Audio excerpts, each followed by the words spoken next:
Welcome to Schoolin' Around, a podcast hosted by Branching Minds, featuring prominent leaders, subject matter experts, and thought innovators with their perspectives on the current challenges facing K-12 education. I am your host, Larissa Napolitan, a former teacher, instructional coach, and a member of the Branching Minds team, here to lead conversations and to shine a light on phenomenal educators and those that are on a mission to transform our schools and the lives of students. Before I share the episode with you today, I have to tell you about our free virtual MTSS mini summit on June 3rd. Our theme this year is behavior at the core. We are focused on integrating behavior supports at every tier. You will walk away with practical strategies and tools for climate and attendance. So check out the show notes to save your seats. Now, on to our episode.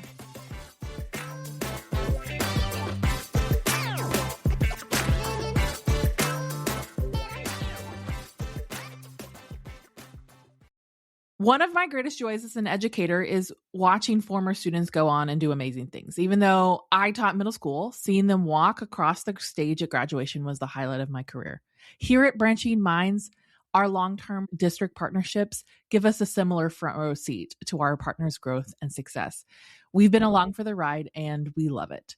And so today we're excited to chat with one of those districts, Mineola Unified School District in New York, whom we have partnered with for almost 10 years. And they are no stranger to this podcast. They've been on the podcast with me before. But today we're going to talk about all the things that they've learned along the way. So welcome back to the podcast, Katie and Sara. Thanks. We're happy to be here. Well, first of all, I'm just going to have you reintroduce yourselves to our audience if they haven't listened to your other episode, and just tell us a little bit about your role and tell us a little bit about Mineola. Sure. I'll start. I'm Sara Ortiz. I'm the Director of Curriculum, Instruction, and Learning for the district. I'm in my 4th year in this role. I've been in the district for 10 years. So previously I was a principal in one of our buildings, and I was an instructional leader. And I am Katie Shanahan. I have also been in the district for 10 years in different roles. I started out as an instructional leader, pre-K-12, at the inception of Branching Minds and our use. And then I moved into assistant principal at the middle school. And now I've been the principal at Jackson Avenue Elementary for the past 4 years. And Mineola is a suburban school district outside of New York City. We're in Nassau County. We have just under 3,000 students. We have 5 school buildings. We have full day pre-K all the way through 12th grade. And we're, as far as suburbs of New York go, we're a pretty diverse district. Mm-hmm. So we do have 4 Title I schools out of the 5 buildings. We do have about 15% of our population are language learners. So we're definitely diverse and a great place to be. Yeah. Sounds like there's lots of different unique needs and challenges with Absolutely. That. Definitely. Well, so let's sort of start to talk let's go back in time and looking back on that beginning time. And, Sara, you've been here 10 years. Katie, you've worked in the district for a long time. So you have a picture sort of at the inception of bringing the Branching Minds in and sort of beginning this MTSS work. What was sort of the motivation at the time to move toward this MTSS model 10 years ago? And what challenges were you hoping to solve then? Sure, I can speak to that. I think it was twofold. I think one motivation, a primary motivation, was sort of unifying all 5 buildings in the way in which we articulate student needs and the way in which we communicate growth, progress, and next steps across the district. So in my previous role as an instructional leader, we were pre-K-12 and so supervised. So we were able to kind of see across the whole district that there was definitely a need for a streamlined system to articulate student growth and to share that building to building, coupled with the fact that we at the time were really taking a close look at our MTSS process and thinking about, again, streamlining the process of how we make decisions around goals and services, programs, and what does growth really look like. So we started out looking at the process, looking at the system before going into the product of Branching Minds. So we kind of it was an opportunity for us to define our district-wide system of decision-making. Once we sort of clarified that, we then said, okay, Branching Minds as a platform was something that worked within our system to then make that a district-wide process. So it really was sort of a process system and then looking at how the product or the program can help with articulation of that system. That's amazing. For MTSS at that time, so you guys were implementing MTSS at that time. You're just like, we want to make it better. Yeah, I would say that it was very building specific, or a little bit siloed, of feeling of a little, this building kind of had their own way of making decisions around who requires support and what goals look like. That may have looked different from another building. My building is unique in the sense that I inherit children from 2 elementary primary buildings that come to my school building. So that, depending on which building they came from, the goals might have looked different. The decision-making around that might have looked different. The communication to families might have looked different. So it really came from a need of, what is our common practices across the district? Exactly. Yeah. We always have provided support to kids who need it. We have had reading teachers for as long as we've been there. We've had math interventionists.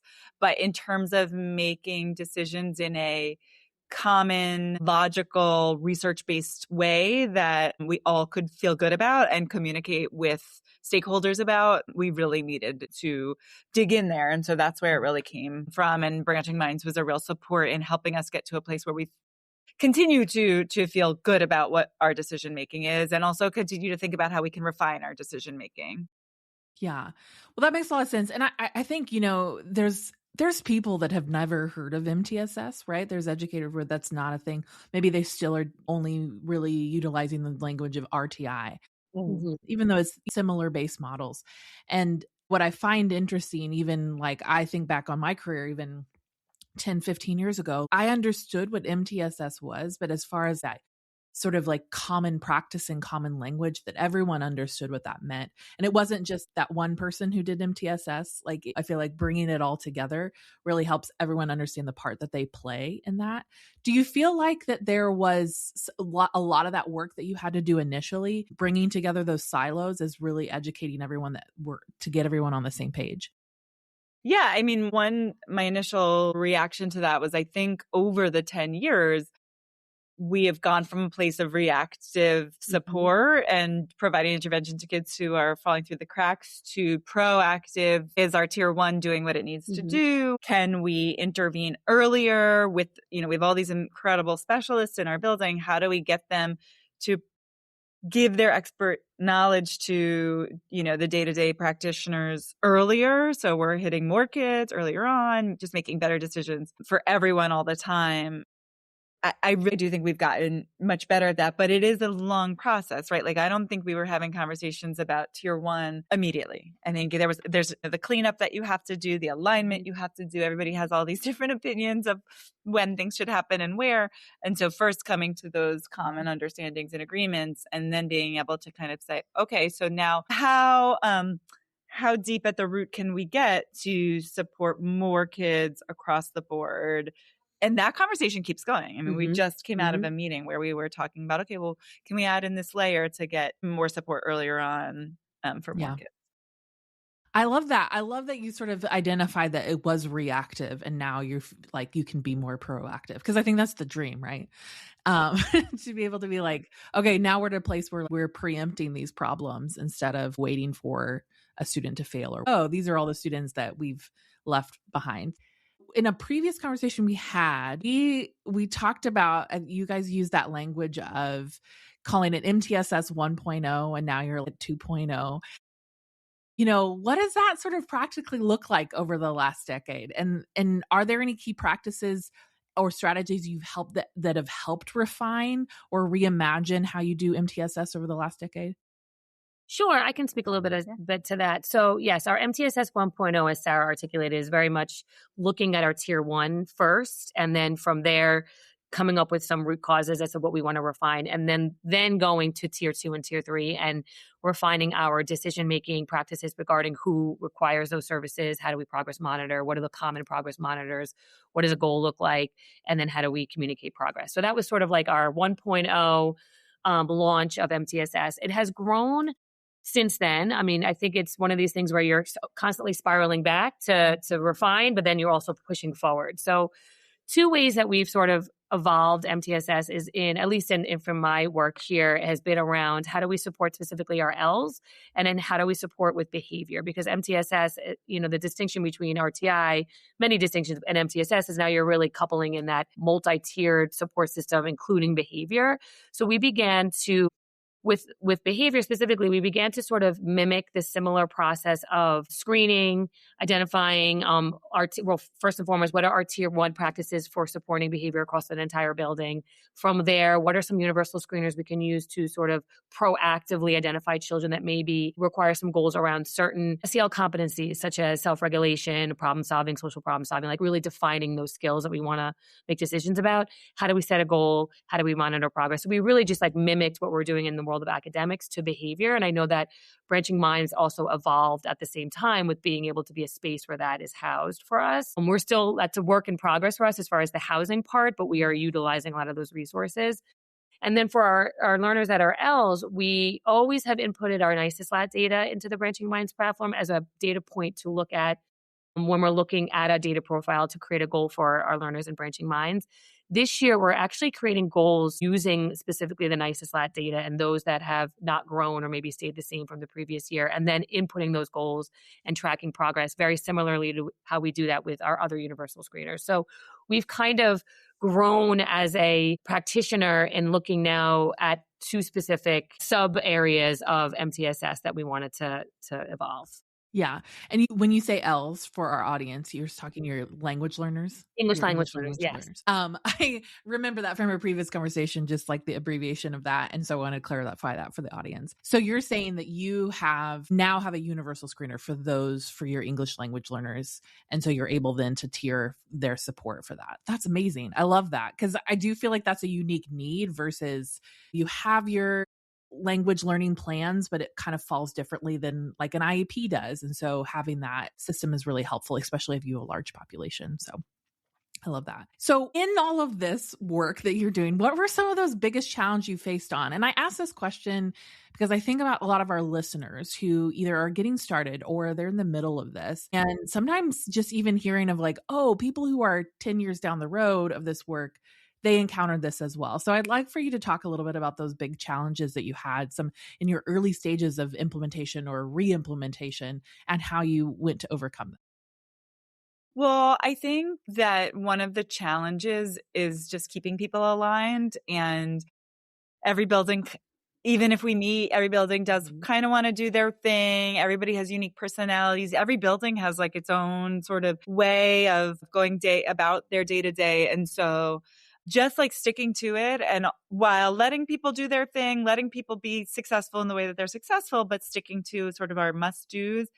I think the way that we have really been consistent about tackling that is having district-wide meetings. So 4 times a year, at least, we meet with representatives from every building, both administrators and the teacher who supports MTSS in the building, and sometimes even including an interventionist to come together, talk about things that have come up, issues that come up, talk about goals that we have as a district, and keep working through that. So that has been, like I said, consistent over the 10 years, meeting, thinking, planning. And these meetings can look different, right? Like sometimes they're student study meetings. Bring a learner you really don't know what to do about.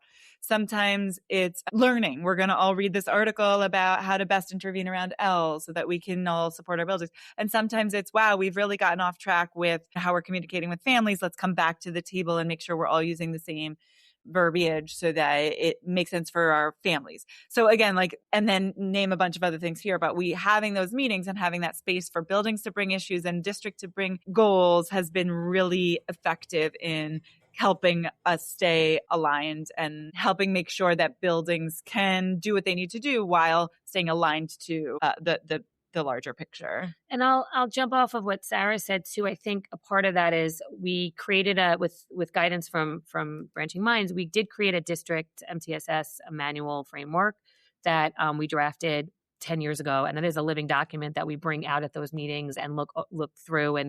And when Sara referenced like the must-dos, it really, you mentioned too also before, this idea of being a proactive system. So we proactively have defined what are the cutoff scores that we're going to use to make decisions around initially who may qualify for services and who initially, and sticking to that. It's easy to bend, and not to say we don't do it but sticking to our initial, all right, these are going to be our reference points. Of course, if you have cases, one-off cases here and there, and you want to then look at other pieces of data and do a case study and case-by-case scenario, yes, for sure. But really being true to what you've agreed on as your foundation of decision-making. And then when, you have teachers or whomever ask questions, being able to refer to that and say, okay, so what about where might we revise our manual? And if so, why? Or let's review where this decision came from. Okay, what do you need help with, and how can we support you? Otherwise, you go back into that reactive system where you're sort of making up the rules as you go, or, every case is being determined with the same level of intensity. And we really are strategic about intervention is for those, what is intervention versus what is tier 1. And let's be clear about that. Well, and I feel like clarity is so needed to make sure that everybody's on the same page and revisiting that, right? I feel like when you don't talk to each other or you go a long time between meetings, sometimes I feel like that's when there's gaps in understanding or questions. And we're like, well, I haven't talked to them in a while. So the more often you can come together and have that communication, it can bring clarity and alignment for the work in itself. And also too, I love that you mentioned that you have meetings where you bring a student that you don't know what to do with. I love that, because I do think that there's times where even you have a team of people in the buildings, sometimes you're like, I need an outside perspective. What are they doing in another building? What's another idea? What's another way that we can address the student needs? So I love that. That's a great idea. Yeah. And, in a small district like ours, where we have pretty good retention of students, students, there's some come and go, but for the most part, we get to keep kids for their school experience. It's nice to be able to say, all right, well, what was happening 4 years ago? And Branching Minds is helpful in keeping that. Also, the adults who were part of that, are in the room.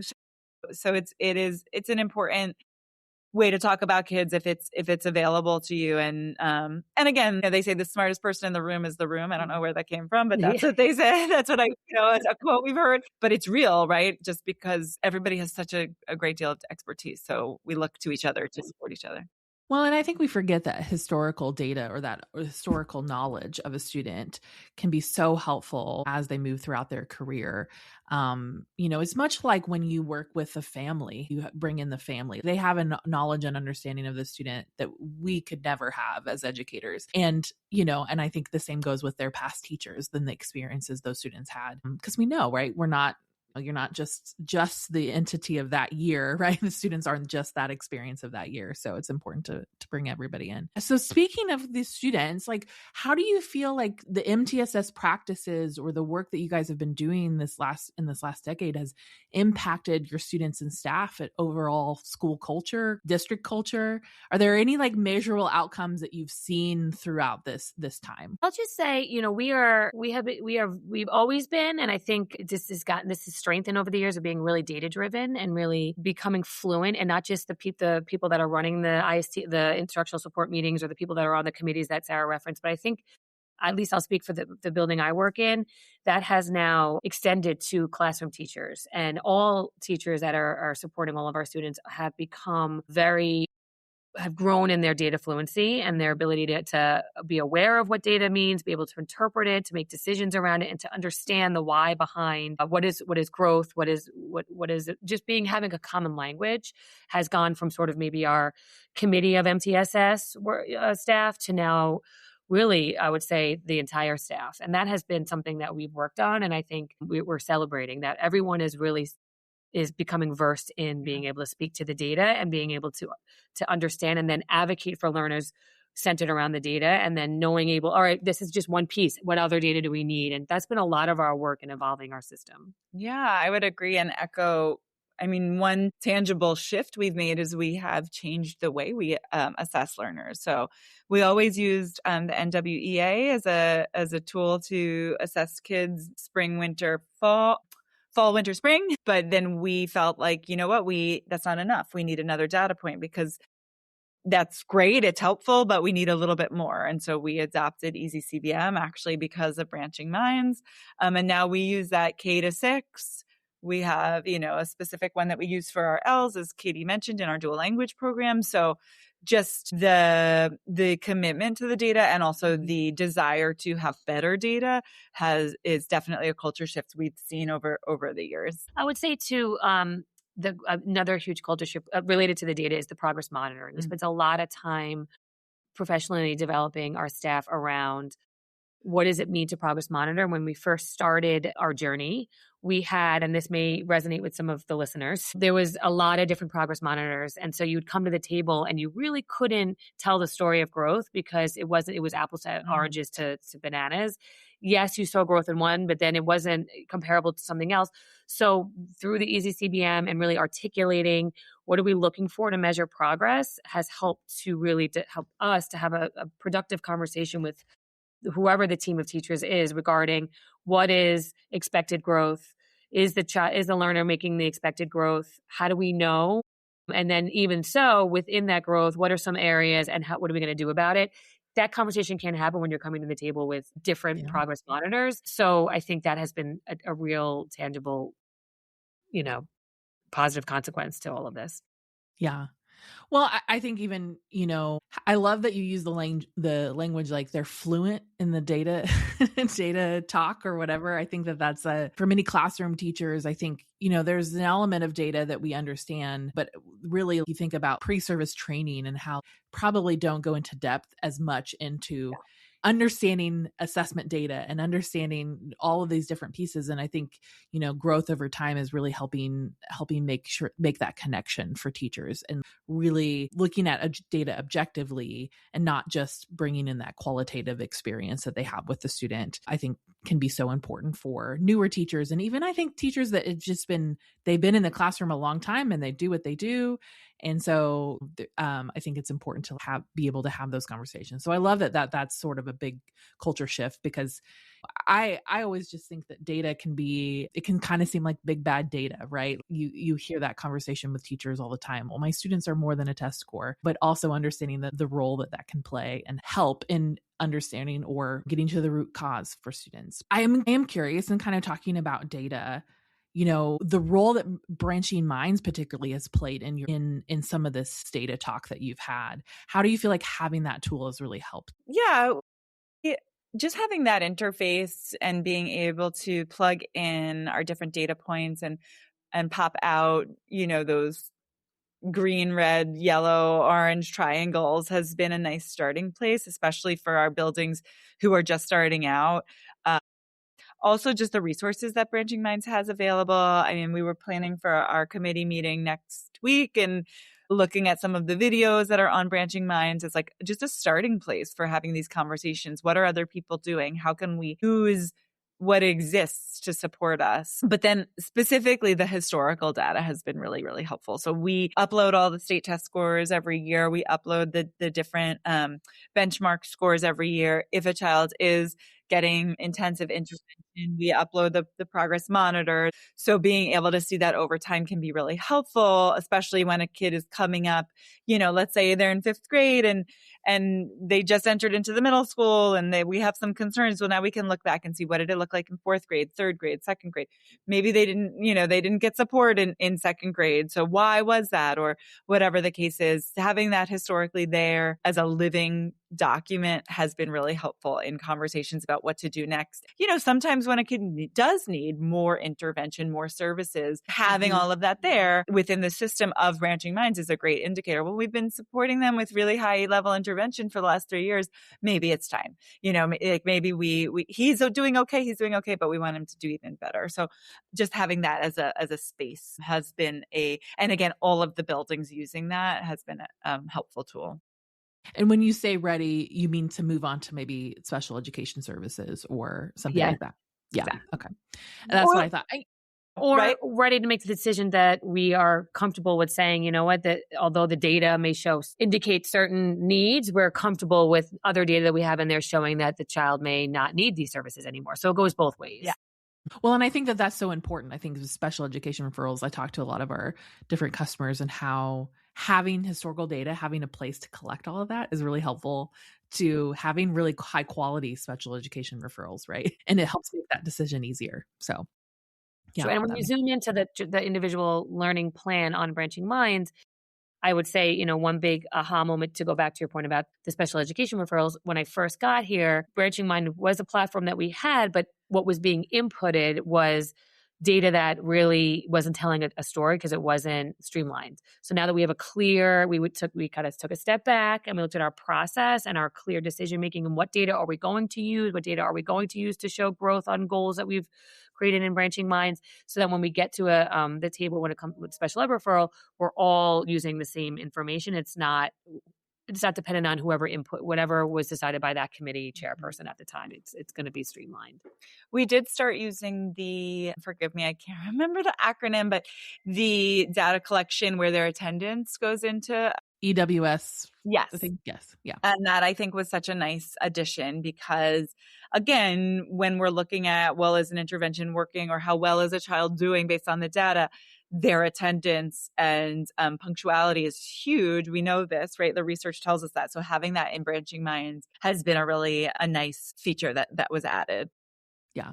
Especially, I think, in secondary for, getting those students across the graduation and whatever that they need. Okay, so let's talk a little bit about the role of professional development. So you talked about some of your committee meetings and things like that. I think I am curious about just how that has helped with staff buy-in for some of these changes or some of the process over the years. And then how have you kind of kept that momentum going with the staff? Yeah, I mean, when we first were making the shifts, the 1.0, sort of the beginning work of, are we all speaking the same language? Do we even know what MTSS stands for? What is the keywords, vocabulary? What is an easy CBM? When we were doing all of that work, we did district level professional learning where all the buildings received the same professional learning to assure that we were all literally speaking the same language and understood the manual and were on the same, just as a launch. I would say there is a need for a revisiting of professional learning every single year, even with staff that have been a part of the process, that are a part of our, instructional support team meetings where we look at this data every year. I find as a building principal, and Sara can attest because she supports me with this, beginning of the year, even middle of the year, there's always a refresher, a reminder, even at a faculty meeting, let's just do a quick case study. You have this learn. I did that a couple faculty meetings ago this year where we throw out some case studies and we have teams working together. What would you do? What was the data show? Just to continue deliberately practicing, for lack of a better phrase, that this work. Otherwise, it needs to stay fresh. It needs to stay revisited. And then from there also comes opportunities for us to revise, right? We can't get feedback and we can't get ideas for refinement without continuously looking for it. So I think that for anyone that's implementing MTSS, it's not just the launch, it's the continual commitment to improvement through these sort of like relaunches throughout every year. And I would add to that, I love that. And in addition, we see, any IST meeting. Yes. So if we have a meeting about a student, that's an opportunity for us all to professionally develop one another. January comes, we get our benchmark data. That's another opportunity for us to build in some of the reminders of the systems. What are you going to do next? Recently in Katie's building, they've been doing what they're calling consultation or calibration meetings between interventionists and general ed teachers, really to catch some of those kids who are not necessarily in need of high level intervention, but maybe are cuspy, right? We use that word cuspy. And that's an opportunity for our reading experts to support our general ed teachers in what do I do? How can I better differentiate my instruction? Maybe this is not a child who needs intervention per se from a specialist, but they do need intervention in the form of a differentiation. So what does that look like? Yeah. Oh, I actually think that that's a fantastic idea of ways to support your general ed teachers, is really to help them, because we talk about differentiation very generally, but sometimes thinking about for specific students, is there a specific way to differentiate for them, a way to provide them a learning support in the classroom versus, an intervention, they're not quite ready for the intervention, but is there just another way to help them support? And I think that goes along with, not just reading and math and academics, but behavior as well. I think that there's a huge need for that because that all kind of pairs together. Because sometimes those kids are cuspy and some of it has to do with behavior more than. Yes, we were just having that conversation today, actually. Yes. And we feel, just to go back to how has your process evolved over the years? We feel really strongly about our learners that receive tier 3 services our support and our meetings around those learners have really gotten not only streamlined, but very intentional. It's now we're moved on to the tier 2 world, which seems to be, they require, yet not the same intensity as Sara mentioned, yet it's the same level of professional learning that needs to happen. How are we doing this now in the classroom and making sure that it's being done with consistency? And often those are the learners that don't, we need to really figure out. So this has been a helpful way to do that. And empowering gen ed teachers, because something we really believe in is our gen ed teachers are incredibly capable, and we become better teachers when we're working on kids who don't necessarily, if everybody was doing great, we wouldn't have to work very hard, and then we wouldn't get better. So sometimes for these kids who are cuspy, that's what makes a teacher go from good to great. So we're really trying to capitalize on those opportunities to become better at what we do. I mean, actually, I always think about that of that was one of my favorite parts about teaching is that the students if they had a challenge, it was this is a problem I can solve and I can kind of figure out does this work? Does this work? And I think having that coaching, with general ed teachers and helping them kind of push their practice, because sometimes you kind of have to gently nudge them out of just sort of general understanding of teaching and going, let's be creative about this. Is there a way that we can help support the student that may not just be super textbook like and give them what they need? Because I do think that that's the secret of MTSS, right? Is providing students what they need when they need it. And it does push us to be creative about how we do that. For every student, it doesn't always look the same. We have one of those meetings in about 7 minutes that we're coming in, so I don't want to cut us short, but no. Okay, well then my last question is if you could go back to and give advice to yourself 10 years ago about implementing MTSS, what would it be? Oh, that's such a good question. I don't know. I think that sometimes, and you'll have to weigh in, sometimes we get really caught up in the logistics and the template and the format and these things that are really important. I don't want to say that they're not important, but that distract us from what are we trying to do here. And I would say maybe spend less time, just make decisions, right? If it's about what words are we using to set a goal, just make the decision. But spend a lot of time thinking about more of that, what's actually going to impact students, how should parent letters be templated? Yes. All very important, but let's just pick something and move so that we can spend more of our time focused on the kids and the instruction that they're getting in the classroom. Another piece sort of to that end is programs are really great and important, but kids don't fit into programs. So be willing to stick with, explicit systematic instruction is important as so far as the scope and sequence and making sure that we're doing things in the right order, but be willing to see students as the driver of what they need rather than, so-and-so says to do it this way. So kind of this, again, what are we focusing on? Let's focus on the kids. Yeah, I would echo what Sara said. I think that we've come, as I said earlier, a very long way with being able to actualize what we understand about data. Maybe in 10 years ago, we more of a holistic view. All right, they're at this percentile, so they not making progress. But we have now are able to sort of disaggregate a lot of that data in a way that it has allowed us to become even more intentional, looking for things all right, well, specifically, what is the child's fluency? Specifically within comprehension, where are we seeing? Specifically, is it comprehension or fluency, or is it more of a learner behavior where we're looking at attention? And I think that has come with our work, I think. But we had, I think that in 10 years ago, we were looking at perhaps in a little more of a holistic way. And starting with sort of being able to disaggregate in that level has allowed us, to what Sara's point, determine the best intervention and it not necessarily be a one-size-fits-all program. But because of what I'm seeing here, I know that I can use this aspect of this program, or I know this aspect of explicit instruction. You're tailoring it to be really individualized and purposeful because now we've gotten to that level of being able to dive deeper. So I would say that has taken 10 years and we're really proud of that. I love that. I think that that's so important to kind of come to that realization. It's almost like you can diagnose or get to the root problem probably easier, or what the student really needs, instead of more the general sort of practice of things. So those are great pieces of advice. And really, It takes a long time. It does. Like It to really takes a make long time. change takes time. Don't rush Well, it. and I, right, we often say it takes 3 to 5 years to really fully implement the practice. And I think even just talking to you guys is always important to reflect that, like, even when you get to that 5-year mark, you're still challenging yourself to move forward with it. And we know this as educators, every year you have a new crop of students. And so it's no year is really the same. Like, you don't have the same year over and over again. So you're going to have new challenges. So, man, I so appreciate this conversation with you both, and even just kind of launching off our previous conversation that I had with you. Thank you so much for sharing your knowledge and wisdom. And hopefully everyone can learn something from this. Thank you for having us.